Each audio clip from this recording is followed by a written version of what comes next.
وكفى بالله شهيدا أشهد أن لا إله إلا الله وأشهد أن محمدا عبده ورسوله لا نبي بعده اللهم صل على سيدنا محمد وعلى آل سيدنا محمد أما بعد. Terima kasih teman-teman atas datangannya.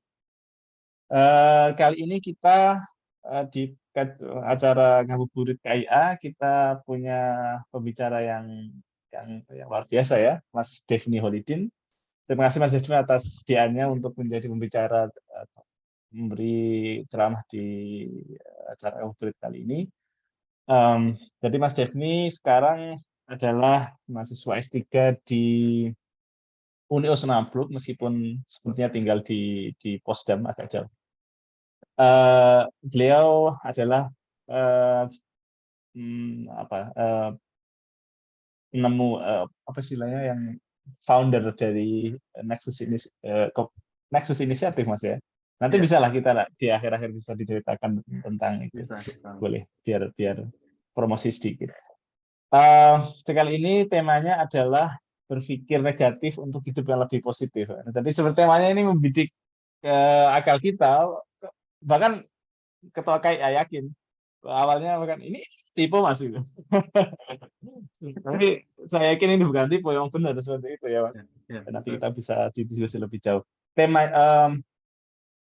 nanti konsepnya atau konsep acaranya ini mau tanya jawab. Jadi Mas ngasih ceramah terus tanya jawab di belakang atau modelnya bisa dialog, bisa siapapun bisa angkat tangan terus nanya di ketika Mas ngasih ceramah. Mas Sebenarnya saya lebih suka diskusi ya. Jadi waktu menyiapkan bahan PPT itu sebenarnya juga tujuannya untuk memicu saja dan supaya membantu kita sama-sama mengikuti secara sistematis. Tapi mungkin di tengah-tengah saya mungkin akan bertanya atau kita ngobrol gitu ya, mengelaborasi begitu, baik seperti kita biasa dulu di Monster gitu ya. Atau kalau kawan-kawan ada yang bertanya, silakan. Cuma memang kalau sedang slide share gitu, itu saya share screen maksudnya. Saya nggak begitu aware kalau misalnya ada chat atau ada yang angkat tangan, dan mungkin nanti bisa dinavigasi oleh Kang Momot kita ya, Mas Faik. Terima kasih.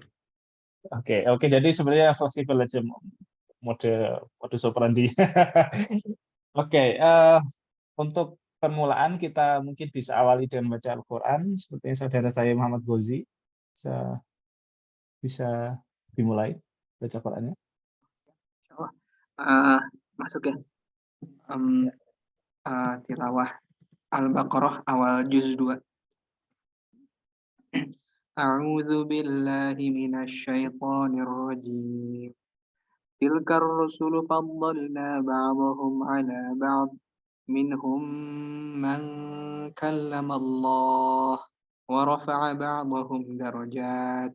وآتينا عيسى ابن مريم البينات وأيدناه بروح القدس ولو شاء الله ما اقتتل الذين من بعدهم من بعد ما جاءتهم البينات ولكن اختلفوا فمنهم من آمن ومنهم من كفر ولو شاء الله ما اقتتلوا ولكن الله يفعل ما يريد يا أيها الذين آمنوا أنفقوا مما رزقناكم من قبل أن يأتي يوم لا بيع فيه ولا خلة ولا شفاعة والكافرون هم الظالمون الله لا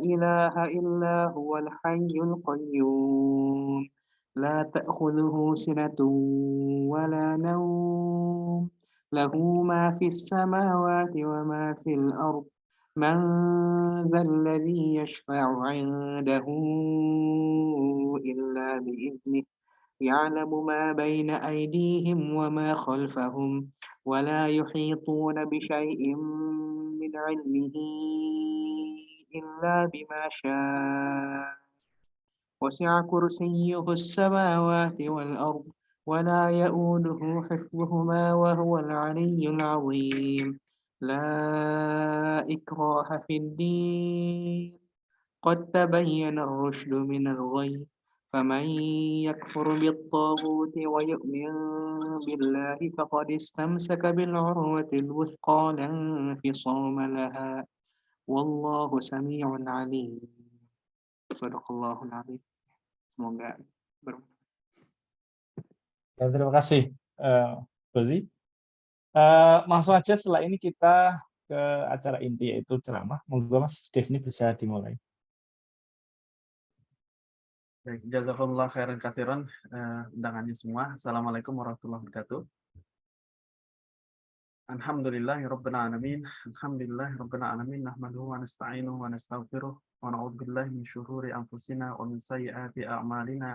May yahdihillahu fala mudilla lahu wa may yudlil fala hadiya lahu.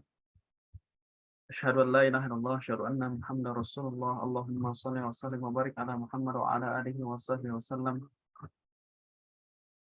Kita sama-sama memanjatkan ya puja-puji kita, bersyukur kepada Allah Subhanahu wa taala karena masih diberikan hidayah. Diberikan hidayah yang tidak mungkin hidayah itu sampai kepada kita kecuali atas izinnya. Sehingga tadi kita sama-sama membacakan nahmaduhu wa nasta'inuhu wa nastaghfiruh, karena kita perlu untuk memuji Allah Subhanahu wa taala, kita sama-sama meminta ampun kepada Allah Subhanahu wa taala, minta tolong kepada Allah Subhanahu wa taala. Dan sama-sama kita berlindung dari hal-hal yang menobrak dan bertabrakan dengan hal itu. Wa na'udzubillahi min syururi anfusina, dari kejahatan diri kita sendiri yang akhirnya menghalangi kita untuk menjemput hidayah, seperti itu ya. Nah, ini yang penting. Karena banyak di antara kita tidak menyadari Allah Subhanahu wa taala menurunkan banyak hidayah setiap hari, setiap saat, ya, mungkin hampir setiap detik. Tapi tidak semua orang kemudian menyediakan dan berlatih dirinya untuk aware dan kemudian menjemput hidayah itu. Dan tentu saja kita tidak lupa ya bersalawat dan menitip salam kepada Allah Subhanahu wa taala, kepada Nabi kita Muhammad SAW, Rasulullah terakhir, tiada utusan lagi setelahnya. Subhanallah. Dan menyambung dari apa yang tadi dibacakan oleh Qari, ya. Jazakallah khair, mudah-mudahan Allah memberikan pahala atas Qari yang membaca dan juga kita yang mendengarkan, insyaallah. Menyambung dari apa yang menjadi pembuka dari kajian kita ya. Syukur alhamdulillah dalam silaturahim kita kemudian mengingat kembali apa yang Allah firmankan dalam sambungan ayat yang tadi Qari sudah baca. A'udzubillahi minasyaitonir rajim. Allahu waliyul ladzina amanu yukhrijuhum minadh dhulumati ilan nur. Allah adalah wali, Allah adalah pelindung, Allah adalah yang mengayomi kita. Orang-orang yang beriman. Ya, ladzina amanu yukhrijuhum minadh dhulumati ilan nur, yang Allah itu mengeluarkan kita dari kegelapan menuju cahaya. Ya, seperti yang ditulis Ibu kita Kartini ya, habis gelap terbitlah terang, yang terinspirasi dari ayat ini. Walladzina kafaru awliya'uhumut taghut yukhrijunahum minan nuri ilal zulumat. Dan orang-orang kafir, orang-orang kafir itu walinya, lindungnya adalah taghut ya. Taghut itu bisa setan atau yang mengacu pada setan, iblis, seperti itu. Juga taghut adalah yang melampaui batas ya. Karena taghut, kalau di dalam surat Al-Alaq itu disebutkan innan insana la yatgha, sesungguhnya manusia itu suka melampaui batas ya. Nah, melampaui batas di sini bisa juga kita pahami sebagai tasrif, dia karena melampaui batas-batas patok ya. Kalau patok tanah ya ada patoknya, itu maka tasrif, dia melampaui batas ya. Nah, taghut inilah yang kemudian menyimpang dari jalan Allah Subhanahu wa taala karena dia melampaui batas, melampaui apa yang Allah berikan, melampaui kewenangan, mencampur adukan kewenangan, melampaui apa yang menjadi kesepakatan dan seterusnya. Yang mengeluarkan manusia dari jalan terang benderang gitu ya, hingga masuk ke dalam kegelapan. Maka sama-sama kita berlindung kepada Allah Subhanahu wa taala dari perangkap semacam itu. Problemnya adalah kita hidup di masa ketika kita tidak bisa lagi melihat baik dan buruk, benar salah dalam kacamata yang jernih. Termasuk ketika kita mendefinisikan apa yang itu positif dan negatif. Mungkin kawan-kawan ingat ya. Kawan-kawan ingat apa namanya, kalau tadi masih dalam surat Al-Baqarah, Allah SWT berfirman, ya, ada segolongan orang yang apa namanya berbuat kerusakan, tapi mereka mengklaim diri mereka berbuat kebaikan, seperti itu. Ya, kalau Allah berfirman dalam surah Al-Baqarah itu sederhana tetapi sangat menohok. A'udzubillahi minasyaitonir rajim. Wa idza qila lahum la tufsidu fil ard qalu innama nahnu muslihun. Kita dibilang jangan merusak, jangan melakukan kerusakan, jangan melakukan kerusakan di muka bumi, tapi kemudian orang-orang ini mengklaim bahwa kami adalah muslihun, kami adalah orang-orang yang melakukan perbaikan, meluruskan yang bengkok, mereformasi yang salah, mereformasi yang korup. Ala innahum humul mufsidun, kata Allah. Tidak demikianlah, kata Allah SWT, karena mereka sesungguhnya adalah orang-orang yang berbuat kerusakan. Jadi menjadi penting bagi kita ketika kita apa namanya mendefinisikan kembali, menjernihkan cara pandang kita terhadap apa yang negatif, apa yang positif. Karena positif dan negatifnya kita itu yang punya dua perangkap ya. Yang pertama adalah dia kita memandang positif dan negatif itu dalam kacamata biner. Kalau di biner itu 0, 1, 1, 0, gelap terang hitam putih. Gitu. Sementara ada banyak sekali hal ihwal kehidupan kita yang memang tidak sesederhana hitam putih, dan demikian juga syariat mengatur hal-hal yang bukan hanya jelas haramnya, jelas halalnya, tetapi wa bainahuma mutasyabihat, kata Rasulullah gitu. Wa bainahuma mustabihat. Ya, di antaranya itu ada yang syubhat ya, ada yang ragu-ragu, dan syariat mengatur itu. Nah, dari sini kemudian kita perlu menjadi concern ya. Mungkin kalau diskusi tadi Mas Faik ya dengan soal ilmu kalam dan segala macam, itu lebih abu-abu lagi ya, mana benar, mana salah, mana positif dan negatif. Itu yang pertama ya, masalah biner. Yang kedua adalah atas dasar apa kita menyebut itu positif atau negatif. Nah, itu juga hal kedua yang bisa kita diskusikan ya. Saya menyiapkan bahan paparan, tetapi ini apa namanya sama sekali bukan bahan belajar ya. Artinya saya sangat menyarankan kawan-kawan semua belajar yang serius, tidak hanya dari ustadz yang capable di bidangnya ya, talaki kalau perlu, ada juga talaki kitab ya, itu jauh lebih baik itu ya. Seperti kebiasaan Mas Faik juga, terutama ketika masih di Indonesia ya, masih di Jogja itu, Faik ini juga rajin ya talaki madah berbasis kitab seperti itu. Jadi apa yang saya sampaikan apa namanya melalui bahan PPT ini adalah bahan yang seyogyanya menjadi apa namanya menjadi bahan diskusi ya. Mungkin saya punya waktu sekitar setengah jam ya, walaupun diantaranya apa namanya kawan-kawan semua, saudara-saudara semua di sini, ikhwan akhwat bisa bertanya ya di tengah-tengah. Ya belum. Terima kasih Mbak Nisa sudah mengingatkan. Bisa bertanya di tengah-tengah, dan mungkin nanti akan dipandu moderator untuk mendiskusikannya bersama. Ya, ini mungkin sudah kelihatan ya Mbak Nisa ya. Ini pemangku amanah dari Potsdam yang pindah ke Aachen. Jazakillah khair. Salam buat Mas Ica. Oke, baik. Ya, jadi ini saya akan membuka ini dengan satu kalimat pengakuan atas kelemahan diri yang kita temukan dalam surat Al-Baqarah. Saya lupa di sini ayat 31 32, kalau nggak salah ayat 32 ya.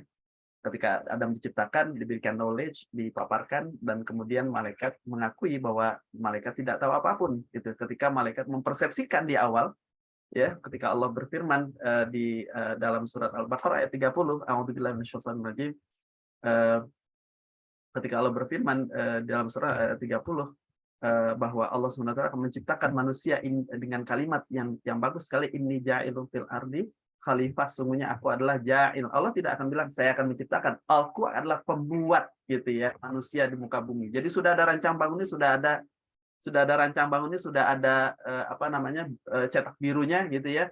Dan kemudian malaikat apa namanya, kita ini diskusi yang sangat terkenal, malaikat mempertanyakan ya, bertanya mengenai sesuatu yang menjadi rencana Allah SWT. Mereka sudah lihat rancang bangunnya, lalu mereka mempertanyakan makhluk ini apakah makhluk yang akan menumpahkan darah dan seterusnya gitu.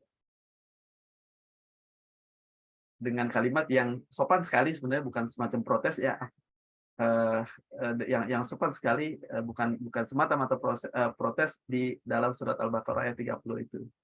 Ataj'alu fiha may yufsidu fiha wa yasfikud dima, itu indah sekali ya.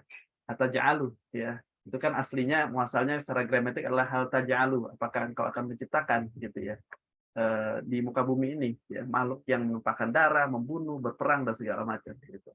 Tapi ketika Allah wujud nyatakan itu Adam dikasih knowledge, dikasih presentasi, maka kemudian singkatnya ya, long story short, malaikat mengakui qalu subhanaka la ilma lana illa ma 'allamtana innaka antal alimul hakim. Ini luar biasa. Ini pengakuan. Ini adalah sikap yang objektif dan ilmiah sebetulnya. Malaikat berkata, Maha suci Engkau ya Allah, tiadalah ilmu kami kecuali apa yang Kau berikan kepada kami, innaka antal alimul hakim, sungguhnya Engkau adalah Maha mengetahui dan Maha bijaksana. Ini hal yang mesti kita pegang, bahwa ketika kita berpikir negatif positif itu, kita harus kembalikan subhanaka. Itu penting pertama kali ya. Subhanaka. Kita menyucikan Allah SWT dari segala macam kesalahan. Sama halnya ketika kita lupa sholat ya, berapa rakaat ya? Ya, lupa yang sebenarnya masih bisa diulang. Berapa rakaat? Dan seterusnya misalnya. Maka kita melakukan sujud sahwi ya. Yang di dalam sujud sahwi itu kita sama-sama mensucikan Allah SWT. Subhanallahilladzi la yanamu wa la yashu. Maha suci Allah SWT yang tidak pernah tidur dan tidak pernah lupa, seperti itu. La ilma lana, tidak ada kita ilmu ya di dalam memahami negatif positif seperti itu misalnya, kecuali atas ilmu yang Allah berikan kepada kita. Jadi kita basisnya jelas, ada basirah, ada perspektif, ada paradigma, ada ajaran yang Allah SWT berikan berupa ilmu, dan kemudian kita mengakui Allah SWT adalah Al-Alim dan Hakim, berilmu juga bijaksana ya. Karena biasanya itu ada pembicaraan soal filsafat ilmu ya, mungkin ini kesukaannya Mas Faik ya kalau bicara ilmu kalam dan hal-hal yang sifatnya filosofis. Apa bedanya antara ilmu dan kebijaksanaan? Apa bedanya antara knowledge dan wisdom gitu ya. Maka kita dapat semacam perumpamaan yang sebenarnya sangat populer ya. Kalau bikin salad, mungkin kawan-kawan bikin salad buah sering gitu ya. Bikin salad salad sayuran juga sering. Itu lebih sering lagi mungkin ya. Tapi bagaimana kalau misalnya ada ini mungkin bisa diperdebatkan, ada buah atau sayuran yang kita nggak tahu jenisnya buah atau sayuran. Misalnya apakah tomat itu buah atau sayuran seperti itu. Lalu kalau kita bikin salad buah, apakah kita mencampurkan tomat di dalamnya? Sebagian ilmuwan mengatakan dia adalah buah.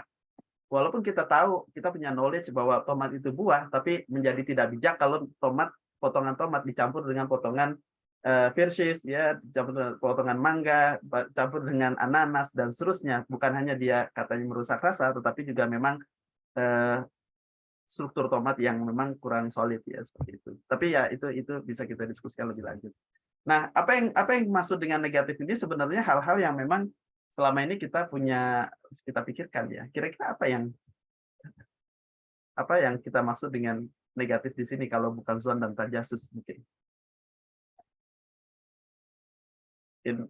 Kawan-kawan semua ketika melihat tema ini, apa yang kira-kira kelihatan negatif, positif?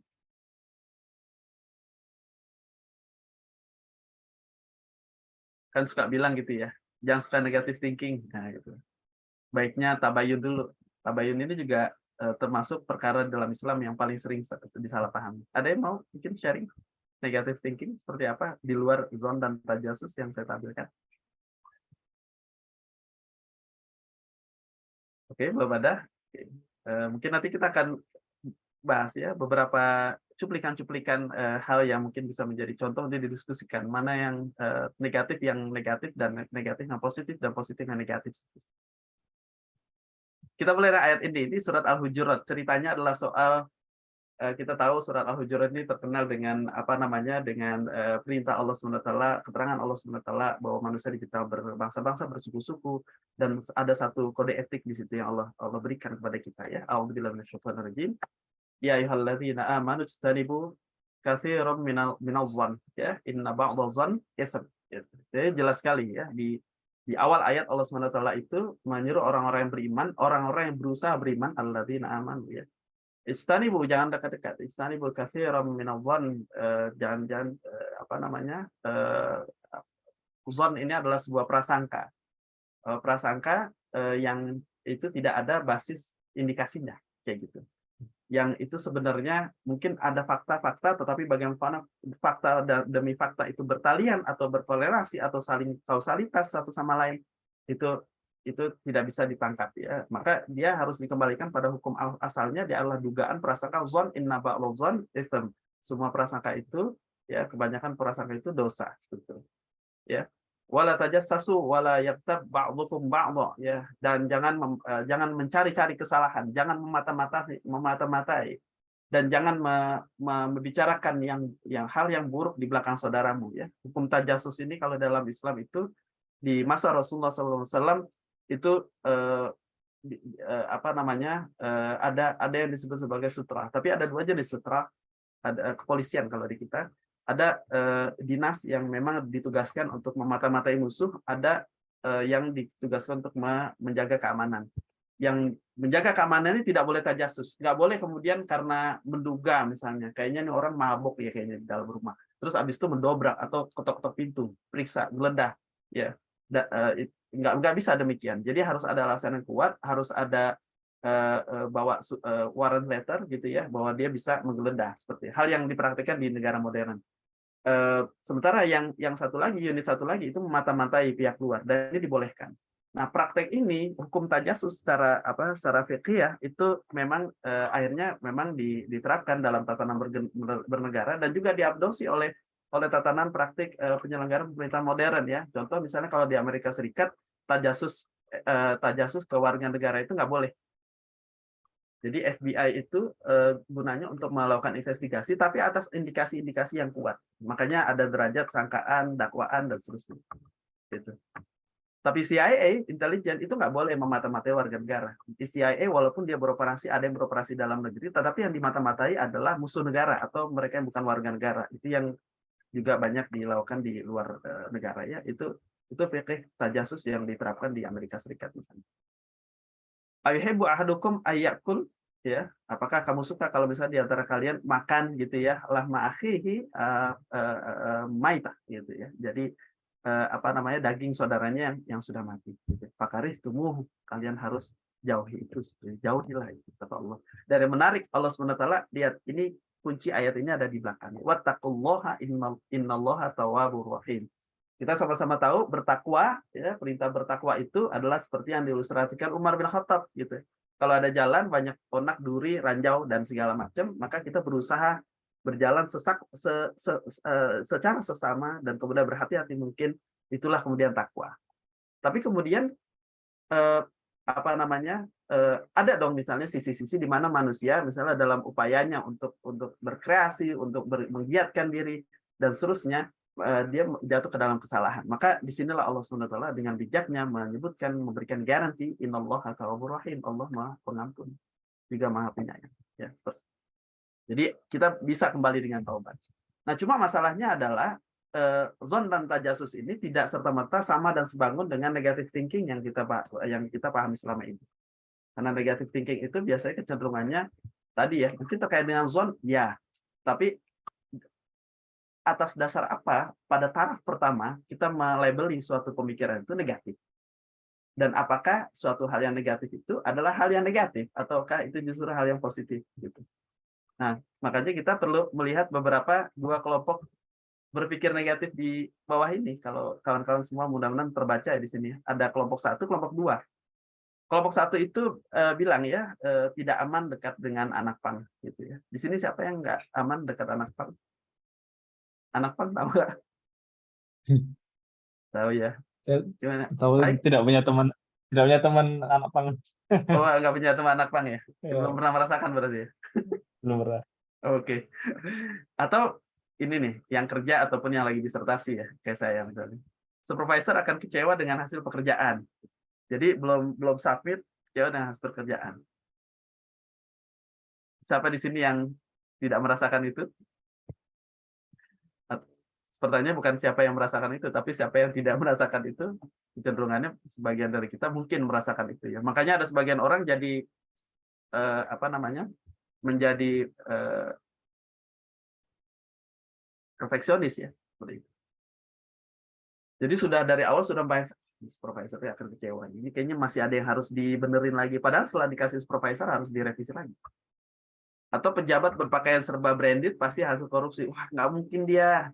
Eselon 3 yang udah dihapus ya posisi itu secara struktural. Itu bisa beli Rubicon. Apa saya membela pejabat kayak gitu? Enggak juga. Cuma kawan-kawan mesti lihat ya, apakah ini berpikir negatif? Mungkin ya, tapi apakah berpikir negatif di sini positif? Positif dan negatif atas dasar apa? Kayak gitu. Jadi sekali lagi kita perlu melihat itu ya. Apakah ini negatif yang positif atau positif yang negatif? Lalu positif dan negatif atas dasar apa? Ini yang sama-sama tadi sebenarnya panduannya sudah diberikan di sini, tetapi kita perlu lihat contoh real. Coba kita lihat kelompok 2 ya. Prioritisasi investasi emas sejak awal krisis. Wah, kita mau tahu nih ada krisis ini. Yuk kita diferensiasi uang kita, jangan semuanya ditabung, beli emas. Gitu ya. Siapa di sini yang mulai kepikiran hal semacam ini gitu ya, atau bahkan mungkin sudah melakukan? Ada? Belum ada malah. Wah, ini nanti kita buka kelas investasi. Oh, Sadam ya, silakan.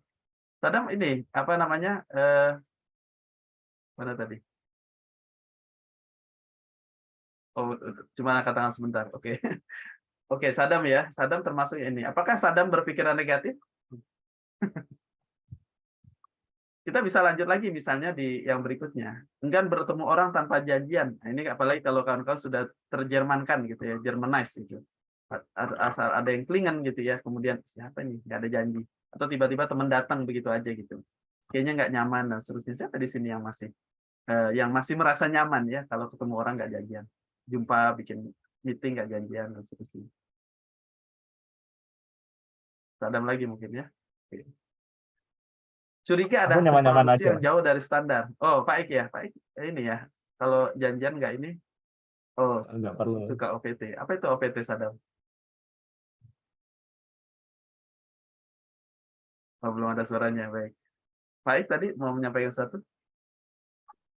Saya lebih suka tanpa janjian, Mas, spontan. Oh. Iya. Nah, sekarang kita bisa lihat ya apa yang terjadi dengan Pak Ik negatif atau positif. Ya, itu nanti kita bisa lihat. Overthinking. Oh, iya ya. Benar. Makasih banyak, Sadam. Overthinking ya. Jadi ini mungkin yang overthinking, mana yang kira-kira overthinking nih? Berpikir satu atau berpikir dua? Apa yang membedakan antara kelompok 1 dan kelompok 2 kira-kira?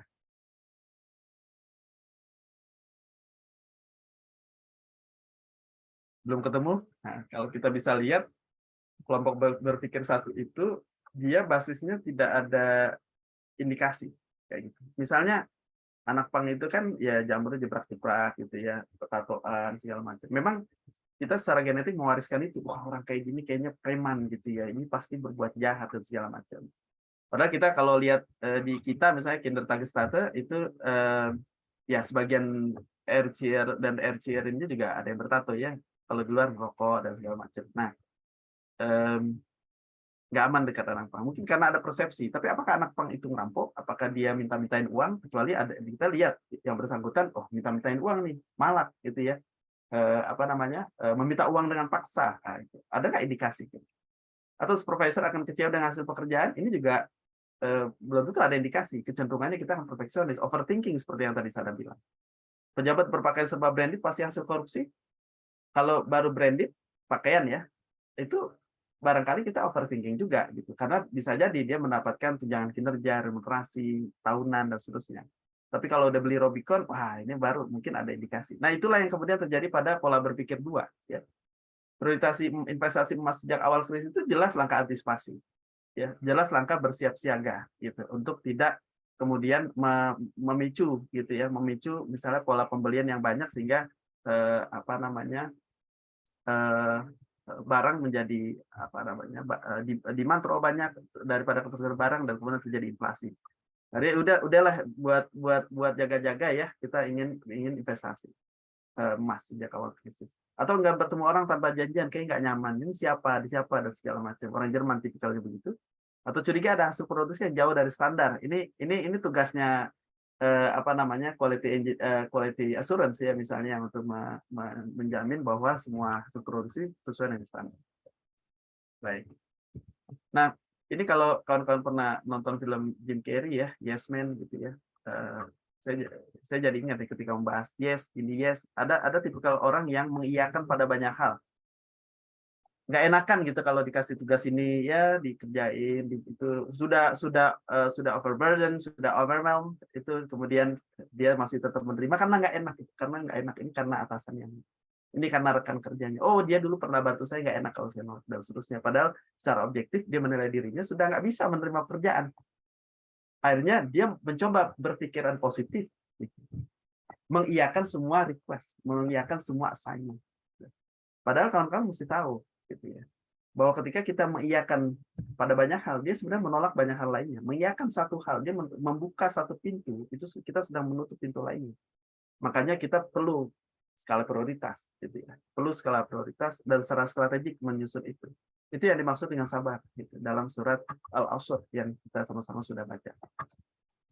Yang lainnya adalah misalnya figur positif. Ya, kita suka ini juga kalau lihat dari hasil survei, misalnya dari World Value Survey, misalnya WVS, bahwa orang Indonesia itu orang yang sangat terbuka sekali pada orang lain, gitu ya. Ketemu orang pertama kali itu pasti positif ya. Jadi kalau misalnya maaf ini nggak ada sentimen orang per orang sebenarnya.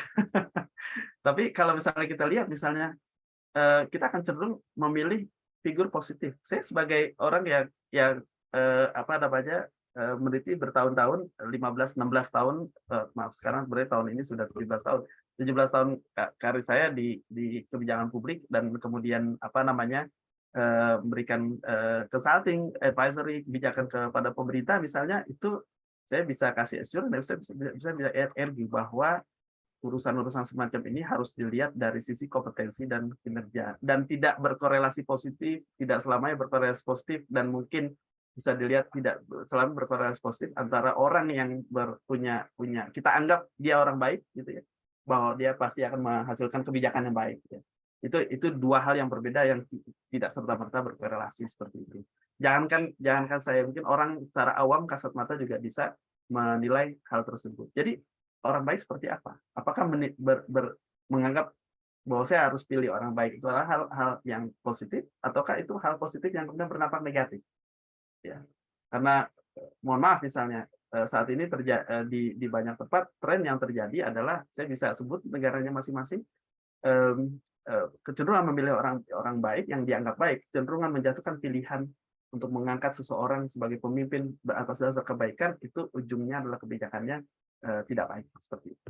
Dan ini yang menjadi trending. Tidak hanya negara global north, ya negara-negara industri maju, tapi juga tidak hanya negara-negara global south, negara-negara berkembang, tapi juga negara-negara global north yang industrinya maju seperti itu. Jadi ini rata ya seperti itu. Dan ini juga hikmah juga yang saya dapatkan juga ketika belajar ya di beberapa ma'had mengenai metodologi apa namanya Islam yang seimbang gitu. Metode manhaj Islam wasitiyah, Islam yang berkeseimbangan yang moderat seperti itu. Nah, kawan-kawan misalnya bisa lihat ternyata ada juga positif-positif yang beracun gitu ya. Kalau misalnya orang psikologi di sini mungkin ada yang psikologi mungkin kenal dengan toxic positivity, positif yang beracun ya. Coba kalau misalnya kita kembalikan pada ayat tadi, ayat surat Al-Baqarah ayat 11 dan 12 yang awal sekali saya bacakan. Itu kan berarti ada orang-orang yang mengaku sebagai innama nahnu muslihun, tapi Allah bantah innahum humul mufsidun gitu ya. Ala innahum humul mufsidun kata Allah SWT. Allah sampai menegaskan namanya Allah. Sesungguhnya orang-orang ini adalah orang-orang yang berbuat kerusakan. Dari apa indikasinya? Dia misalnya berbuat kerusakan yang nyata atau berulang. Nah, orang semacam ini bukan dalam pengertian zon. Ya, kita zon dengan orang semacam ini bukanlah zon yang dilarang di dalam surat Al-Hujurat ayat 12 gitu. Karena Al-Hujurat ayat 12 itu pengertiannya zon atas dasar apa namanya yang tidak ada indikasi. Makanya kalau dalam fikih itu ada yang namanya disebut sebagai ghalabatul zon. Kita mau sholat nggak dapat tempat sholat, mau sholat di mana, di taman, di jalan, segala macam. Kalau nggak ada indikasi ada najis di situ, ya sudah dikembalikan hukum asalnya jadi suci. Begitu juga di dalam surah Al-Hujurat ayat 12 tadi. Kalau nggak ada indikasinya, nggak ada indikasi kuat, nggak ada apa namanya tanda-tanda yang bisa kita kaitkan satu sama lain, dikorelasikan satu sama lain menjadi satu qarinah atau indikator yang bisa dipertanggungjawabkan, ya kita nggak boleh memegang prasangka kita itu. Sebaliknya juga sama, kalau misalnya perusahaan udah berulang, udah nyata, sering dihanatin, naudzubillah misalnya pasangan hidupnya cheating misalnya, atau orang sudah pernah korupsi dan segala macam, maka berbaik sangka atas hal-hal tersebut itu adalah tindakan positif tetapi beracun, ya, beracun, toksik seperti itu. Atau menerima asupan tanpa klarifikasi dan bukti, gitu ya, menerima info tanpa klarifikasi dan bukti.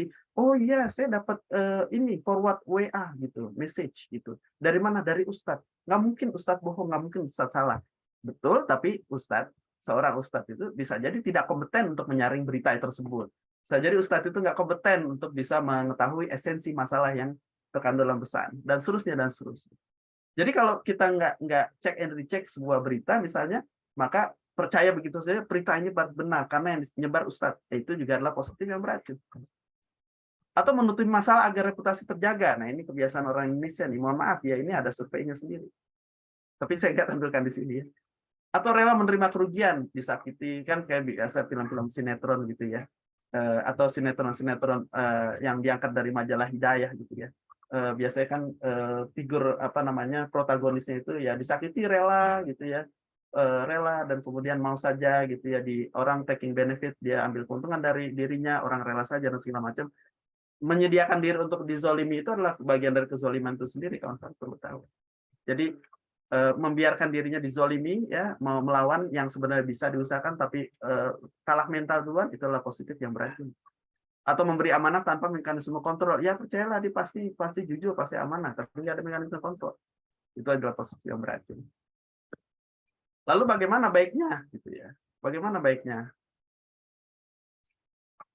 Kita tetap perlu mekanisme pengawasan. Ini salah satu contoh watchdog, ya, istilahnya watchdog. Kita ikut mengawasi misalnya bagaimana suatu amanah itu dijalankan, ya.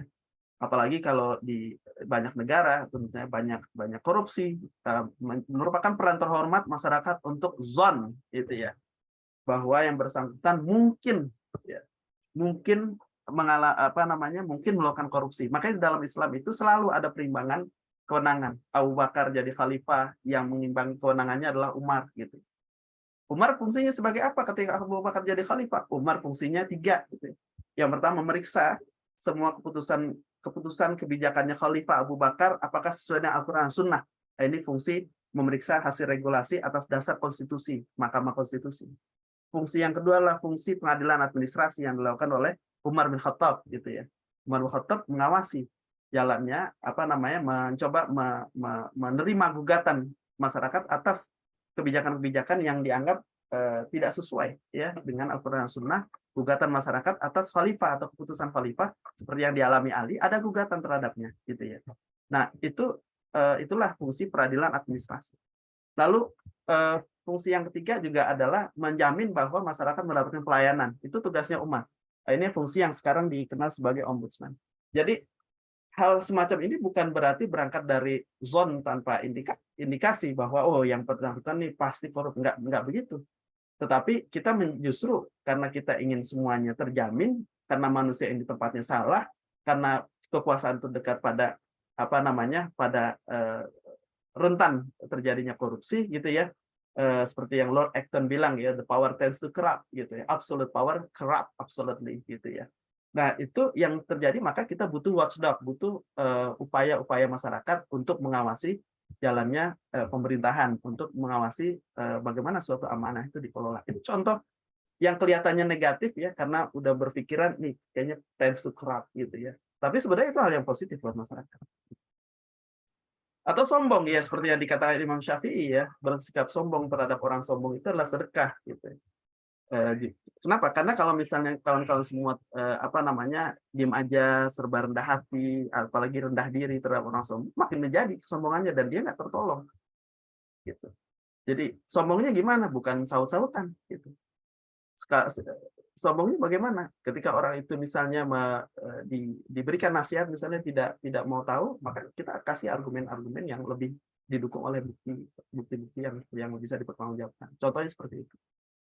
Nah, kalau kawan-kawan semua menyadari dinullah kita ini sebenarnya diawali dengan kalimat negatif. Coba kalau kawan-kawan lihat ini struktur kalimat tauhid. La ilaha illallah. Coba ini kalimat negatif. Ini kalimat negatif yang berangkat dari sebuah pemikiran yang mungkin kita bisa anggap negatif, bahwa kecenderungannya orang akan mengilahkan, menyembah pada selain Allah SWT. Kecenderungan begitu. Kenapa bukan lan ilah gitu, tapi la ilah karena kecenderungannya manusia akan menyembah kepada selain Allah. Tapi Allah di sini pertegas, la ilah, Allah negasikan dulu. Illallah, lalu dikukuhkan Allah itu tunggal, Allah itu satu, Allah itu nggak bercabang, nggak beranak, nggak punya sekutu. Gitu ya. Jadi ini sebenarnya kalimat tauhid berangkat dari kalimat yang negatif, karena di dalamnya ada kata negasi, ada negasi di situ. La ilah. Karena orang baru bisa bertauhid yang benar kalau dia la ilah, gitu. Dia sudah menolak, menegasikan berbagai subjek yang dianggap sebagai ilah. Dia menolak segala macam hal-hal yang kemudian bertentangan dengan kehendak Allah SWT. Dia membenci segala macam hal yang dibenci Allah SWT. Itu adalah sikap negatif yang sebenarnya positif bagi tauhidullah, bagi keimanan kita kepada Allah SWT. Maka sebenarnya menjadi penting bagi kita untuk melihat kembali, oke, negatif positif itu atas dasar apa? Karena nggak semua negatif itu negatif. Bisa jadi ada negatif yang positif, ada hal yang kelihatannya positif tapi sebenarnya negatif. Dan dari situ kita perlu meluaskan pandangan ya, melihat ulang berpikir negatif itu seperti apa. Karena ada juga kita perlu untuk memperoleh hidup yang positif dengan cara berpikir negatif terhadap faktor negatif. Tentu saja tadi harus didukung bukti-bukti yang bisa mengindikasikan hal tersebut, ya, dampak negatif ya, yang kita coba hindari supaya hidup kita lebih positif. Jadi kita perlu berpikir negatif tadi dengan didukung data, didukung evidence, bukti ya, terhadap faktor-faktor yang sifat negatif. Ada 5 ya, paling tidak ya. Yang pertama antisipasi ya. Misalnya kita ada krisis ya, atau misalnya terjadi pandemi kemarin, banyak bisnis collapse ya. Kalau udah tahu akan seperti itu, berarti kita harus antisipasi. Antisipasi itu upaya bersiap-siap untuk hal yang memang akan terjadi dan itu kejadian itu di luar kendali kita. Jadi ini perlu diferensiasi, misalnya contohnya ceruk bisnis sebelum krisis, atau perlu pivot gitu, atau perlu being humble gitu. Seperti banyak restoran-restoran cepat saji yang tadinya orang makan ya di restoran tempatnya bagus, ber-AC segala macam, lalu kemudian di masa pandemi dijajakan di pinggir jalan gitu. Udah kayak sama seperti pedagang asongan, ngasong. Nah, tapi itu bentuk upaya untuk perubahan bisnis. Ya, ada upaya antisipasi. Tapi dari awal kita udah lihat krisis negatif. Ya kita harus bersikap negatif terhadap hal yang negatif itu gitu. Cara negatifnya apa? Jangan santai-santai. Kita harus siap-siap. Gitu. Sehingga sikap negatif kita sebenarnya hal yang respon positif atas krisis yang sebenarnya hal yang negatif. Gitu. Bingung nggak? Negatif positif. Yang kedua adalah prevensi. Kita mencegah sesuatu selama masih dalam kendali kita. Misalnya kita punya anak balita kayak Mas Faik nih, Masya Allah ya. Lama nggak jumpa Ibrahim ya. Itu masih usia senang-senangnya, penasaran gitu ya, nyongkel sana nyongkel sini. Kita harus jangan santai aja, jangan kemudian bagus. Memang betul kita nggak boleh terlalu takut-takut gitu ya. Melarang ini itu anak, lalu anak nggak bisa kreatif, betul. Jangan sampai itu terjadi. Tetapi yang perlu kita lakukan adalah menciptakan ekosistem kehidupan anak yang aman dengan cara dimulai dengan berpikir negatif, mengidentifikasi hal-hal negatif yang berpotensi resiko di sekitarnya. Oh, misalnya soket listrik. Nah, itu. Atau misalnya kalau habis charging baterai handphone atau laptop apalagi, jangan dibiarkan tercolok begitu saja karena khawatir dimakan atau dimut ya, disap oleh balita kita. Naudzubillah. Atau proteksi misalnya, mengawasi pemilu untuk melindungi keabsahan suara. Jadi karena urusan kekuasaan itu tends to corrupt, kita harus berpikir negatif bahwa orang cenderung untuk korup sampai akhirnya dia diamankan dengan mekanisme yang mencegah dia untuk itu atau dia terbukti tidak melakukan itu. Nah, itu rumusan di dalam pemerintahan demokratis. Atau garansi penyediaan opsi mengganti barang yang rusak sejak dari pabrikan. Nah, itu yang sering kita terima ya kalau sedang Bestellung. Dan solusi ya, mengidentifikasi akar masalah secara kritis untuk perbaikinya. Jadi salah satu penerapan berpikir negatif terhadap masalah, terhadap faktor negatif atau masalah, itu adalah mencoba menelusuri sampai akar masalahnya. Karena seperti yang dikatakan banyak pakar, misalnya seperti Russell Eckoff yang kemudian suka menyebutkan bahwa kita seringkali ya menyelesaikan suatu menyediakan solusi yang menyediakan atau menjawab atau menyediakan solusi atas akar masalah persoalan yang akar masalahnya itu keliru diidentifikasi daripada kita menyelesaikan masalah atas persoalan yang akar masalahnya benar. Jadi kita perlu mengidentifikasi akar masalah secara kritis. Jangan cukup puas dan bersikap positif atas suatu tawaran jawaban sementara. Oh ini, tanya lagi kenapa? Kenapa ini terjadi? Ada X, kenapa X terjadi? Ada Y, kenapa Y terjadi? Terus gitu. Kalau kawan-kawan yang bekerja di bagian proses manajemen, quality assurance itu memang akan ketemu dengan upaya seperti ini ya, mencari root cause analysis, mencoba menanyakan minimal 5 kali bertanya mengapa dan seterusnya ya, kayak Roma Irama gitu ya, mengapa. Nah, itu adalah satu sikap negatif kita terhadap faktor negatif untuk mendapatkan hasil positif seperti itu. Nah, dan yang terakhir sebenarnya saya mau mengajak kawan-kawan semua ya memasuki menit-menit jelang kita ini berbuka. Allah Subhanahu wa taala berfirman dalam Al-Qur'an, A'udzubillahi minasyaitonir rajim, ya ayyuhalladzina amanu taqullaha wa la tanzur nafsum ma qaddamat liqad wattaqullaha innallaha khabirum bima ta'malun. Ya. Coba bayangkan di antara semua ajaran Allah Subhanahu wa taala yang terkait dengan ketakwaan yang dari awal kita bahas. Allah berfirman, wahai orang-orang beriman, orang-orang yang sedang beriman, wahai orang-orang yang sedang belajar beriman, ittaqullah, bertakwa kepada Allah Subhanahu wa taala. Ini amalan yang Allah apit dengan 2 kali ketakwaan dalam satu ayat. Wal tanzur nafsum ma qaddamat lighad, maka perhatikanlah diri kalian atas apa yang hendak akan dihadapinya esok. Future thinking. Ya, bersikap strategik. Wattaqullaha innallaha khabirum bima ta'malun, ya, diapit lagi dengan maka dan bertakwalah kepada Allah Subhanahu wa taala.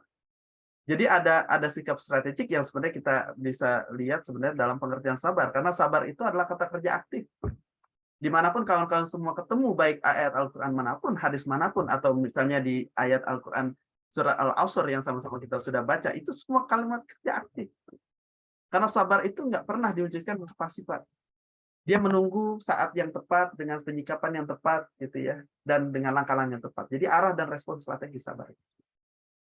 Dan keseimbangan antara roja dan khauf, terutama saat kita berdoa gitu ya di bulan Ramadan yang insya Allah mustajab gitu ya. Keseimbangan antara raja dan di satu sisi kita berharap sekali doa kita dikabulkan Allah Subhanahu wa taala, tapi juga di sisi lain kita ada khauf, ada kekhawatiran ya, jangan sampai seperti orang yang berbuat durjana lalu mengatakan ya Allah Maha Pengampun, Maha Pemurah sambil melanjutkan perbuatan maksiat gitu ya. Lalu yakin bahwa Allah akan mengampuninya begitu saja dan menggampangkan persoalan maksiat yang dilarang Allah dan Rasul-Nya. Maka kita perlu untuk menyimpangkan ini, berpikir positif tapi kritis, dan juga berpikir negatif tapi juga konstruktif seperti itu. Ya, mudah-mudahan ini bisa memberikan frame bagi kita untuk bisa menyikapi kehidupan kita sehari-hari, dan semoga ada manfaat. Insyaallah. Assalamualaikum warahmatullahi wabarakatuh. Waalaikumsalam warahmatullahi wabarakatuh. Terima kasih Mas Devni atas ceramah yang luar biasa. Dan teman-teman yang mau bertanya silakan. Ini luar biasa karena aneh orang luar. Itu Mas. Baik. Ya. Jika ada masukan, mungkin ada pertanyaan atau ada yang bingung kenapa negatif positif dibolak-balik, dengan senang hati kalau misalnya kawan-kawan ingin mengajukan pertanyaan atau berdiskusi lebih lanjut, atau sikapnya sudah sangat positif apalagi menjelang berbuka puasa gitu ya, insya Allah sudah banyak kesibukan positif gitu ya, dan juga antisipasi hal-hal yang negatif seperti itu. Sambil nunggu teman-teman bertanya, Mas, saya mau nanya, kata sabar. Jadi kalau Mas lihat film Umar, itu kalau lagi perang, itu wasbiru wasbiru. Lagi perang disuruh sabar untuk ditindas atau gimana, Mas? Ya, Wah, mungkin sabar itu ya. bisa. Iya. Oke. Ya, penting sekali untuk melihat perspektif bagaimana sabar ini digunakan. Dan seperti yang tadi saya sampaikan, bersabar itu artinya tidak dia masuk ke dalam pengertian sabar artinya tidak tergesa-gesa. Itu artinya kita bertindak pada waktu yang tepat, dengan metode yang tepat, dengan cara yang tepat, pendekatan yang tepat, step by step yang tepat dan seterusnya. Jadi sabar itu sebenarnya sikap yang salah satu bentuk strategic attitude ya sebenarnya. Sabar itu artinya semua ayat tentang sabar itu berbicara mengenai kesabaran. Tidak pernah ada riwayat gitu ya di mana Rasulullah dan para sahabat bersabar untuk kemudian akhirnya menyerah takluk begitu saja seperti tokoh protagonis di film-film sinetron Indonesia. Itu enggak, itu bukan kesabaran, itu kezoliman atas diri sendiri. Nah, makanya ketika ada misalnya Pak Ik juga langganan ternyata ya, kita atau membaca sirah ya, upaya-upaya mengatakan isbiru dan segala macam, atau fasbiru dan segala macam itu adalah upaya supaya orang tadi berperang dengan kecermatan ya, keseksamaan gitu ya. Sehingga jangan sampai kemudian orang masuk ke dalam perangkap. Kadang kan misalnya kalau dalam perang Uhud gitu ya, sudah diwanti-wanti, sudah dikasih peringatan kepada para pemanah di gunung di salah satu bagian bukit di antara gunung Uhud. Jadi ada bukit Uhud, ada gunung Uhud ya. Itu bukit itu bagian dari gunung di situ. Ada pemanah yang posisinya sangat strategik, sudah diatur oleh Hamzah bin Abdul Muthalib. Poin ini seperti ini. Diperintahkan oleh Nabi SAW ya agar tidak turun dari barisan sekalipun melihat pasukan musuh sudah kalah. Tapi kemudian kan perintah ini tidak diikuti ketika Quraisy terdesak gitu ya, musuh kalah dan kemudian akhirnya sebagian kaum muslimin termasuk ada di Bukit Uhud yang berjaga-jaga dengan para pemanah di Bukit Uhud itu kemudian akhirnya ikut merebut atau ikut mengambil harta rampasan perang tanpa menyadari ada segolongan sebagian legionnya Khalid bin Walid ketika belum masuk Islam itu menyerang dari belakang dengan memutari Gunung Uhud seperti itu. Jadi ini yang salah satu bentuk seperti ini. Jadi tidak tergesa-gesa, tahu mengukur kadar gitu ya. Tahu kapan seandainya mundur, dia harus mundur hanya untuk menyusun kekuatan untuk bisa maju lagi gitu. Seperti yang dilakukan Khalid bin Walid di dalam perang Mu'tah gitu ya. Seperti itu yang pada saat itu 3 jenderal di awal seperti Zaid bin Harithah, kemudian Ja'far bin Abi Thalib, Abdullah bin Rawaha itu wafat semua dan kemudian digantikan oleh Khalid bin Walid. Selain menggempur ya beberapa titik strategik Romawi yang waktu itu jumlahnya 200.000 melawan kaum muslimin yang waktu itu cuma 3.000, itu kemudian dengan siasatnya akhirnya kaum muslimin menyelamatkan diri. Tapi untuk kemudian kembali lagi dan menggempur sisa pertahanan Romawi yang ada seperti itu. Jadi gitu Pak Ik kira-kira bentuk sabarnya. Ya. Jadi bukan Sepertinya berarti ada sabar Pak saat perang diam aja gitu dibacok musuh gitu ya.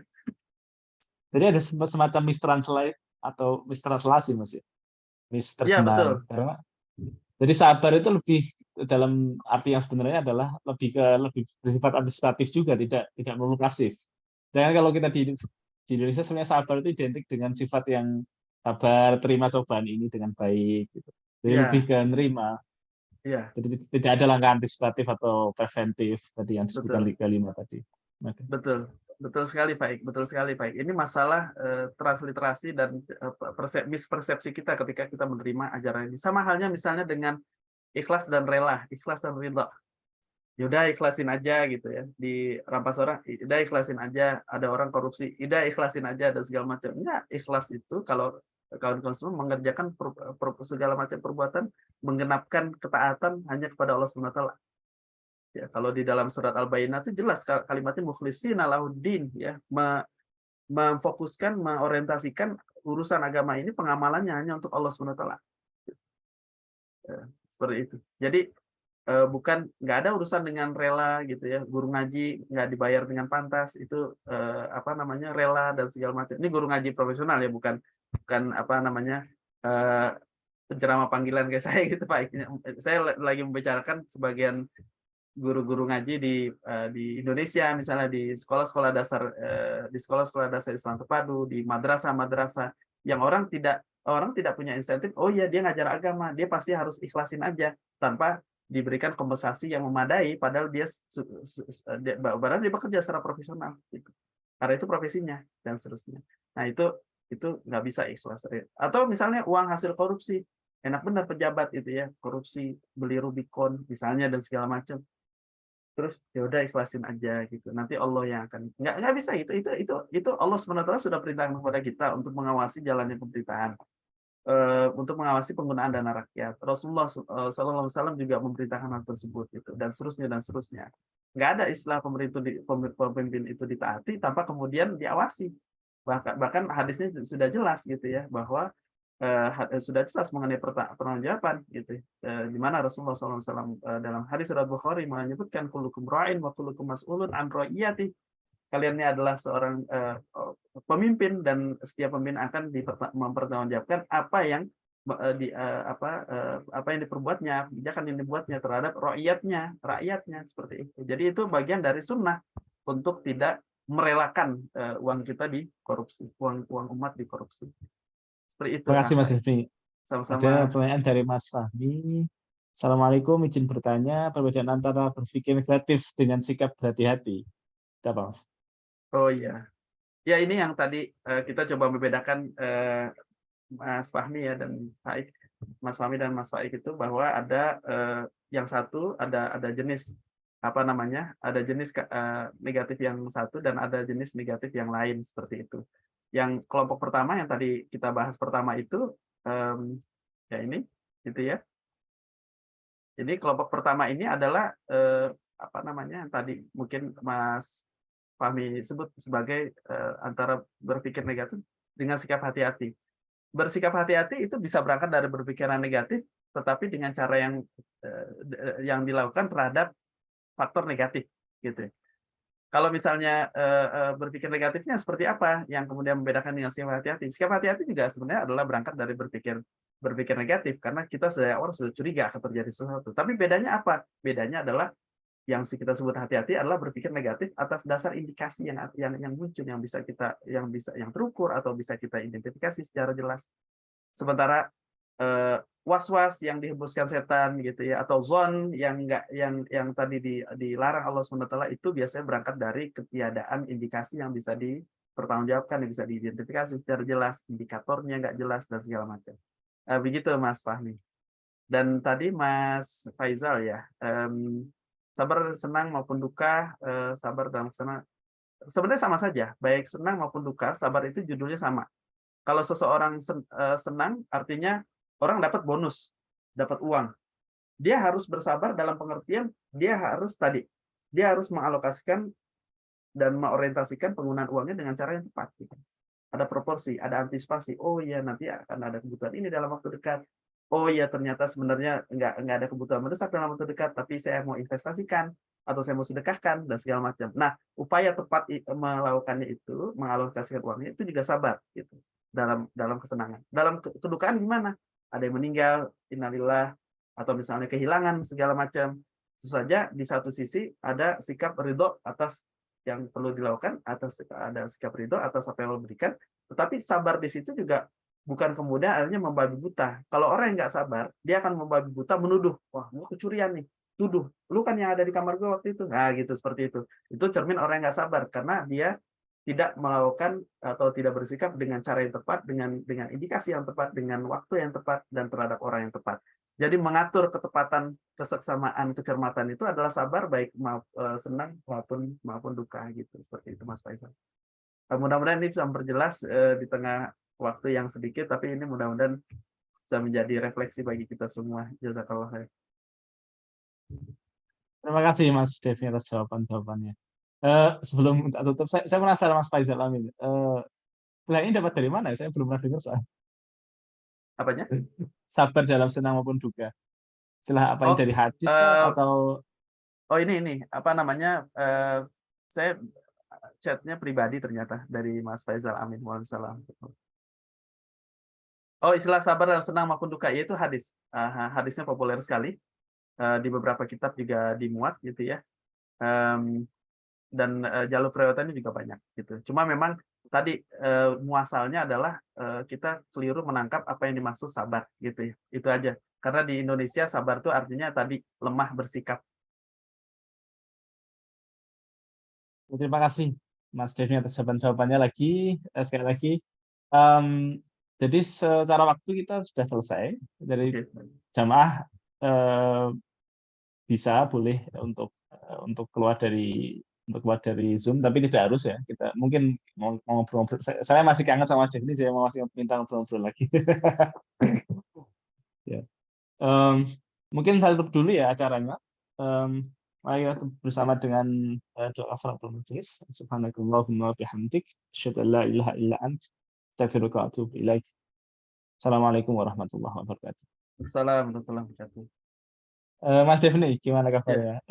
Sorry, ya saya sama-sama nyalakan baik, video. baik.